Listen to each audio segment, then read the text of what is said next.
Our tax code is a mess. No one voted for it, no one wants it, no one likes it. I've said many times we should eliminate all the special interest loopholes in the code and use that money to cut taxes for everyone, including American businesses. We want to encourage them to invest, grow, and create more jobs right here in America. I know my colleagues are working on a tax bill, and I want to stress how much I support their efforts. I'll, of course, withhold judgment on any proposal until I see the final text. But I also want to say today I have reservations about one idea that's being considered.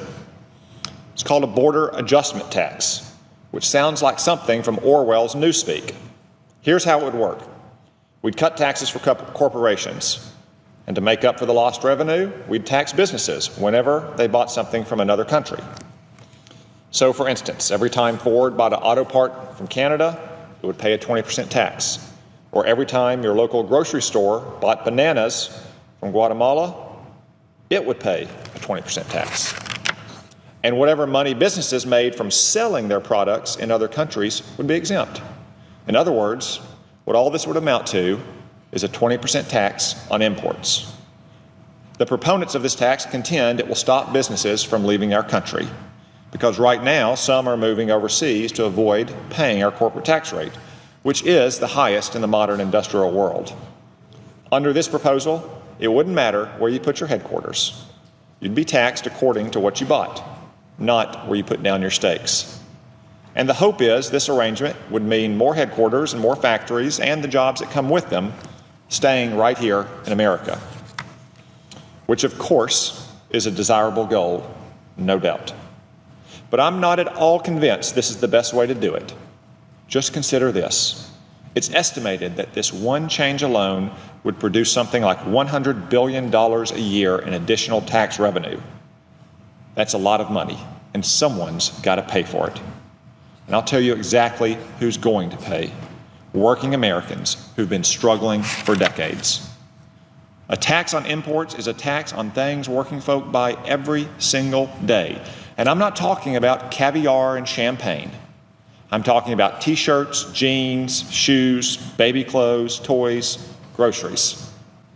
I have heard from thousands of Arkansans who are already struggling just to get by. Why would we make the stuff they get at Walmart more expensive? Now, its defenders say this tax won't increase the cost of imports. What will happen, they say, is our exports will be cheaper because we're no longer taxing them. So then more people overseas will buy more exports from us, which means the dollar itself will increase in value. And that means imports won't be expensive because you'll be able to buy them with a stronger dollar. So even with a new tax added on, you'll still come out right where you were before. This logic reminds me of Orwell again. Some ideas are so stupid only an intellectual could believe them. This is a theory wrapped in speculation inside a guess.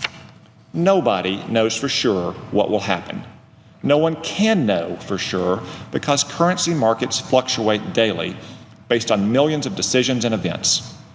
Just because an economist slaps an equation on a blackboard doesn't make it real.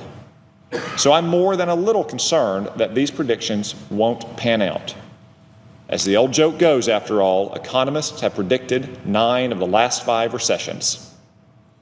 But if that happens, it won't be economists and intellectuals and politicians in Washington and New York left holding the bag. Working Americans will get stiffed again. Finally, I want to say a word about jobs. One of the biggest reasons for fixing the tax code is that it would help create more jobs. But if we increase the cost of goods, people obviously can't buy as much, which will hurt retail sales and retail jobs too.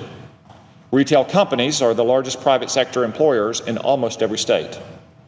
Are we really going to impose a huge tax on the livelihood of so many Americans and say, oh, don't worry, it'll all work out in the end? We have to take a hard look at this proposal right now.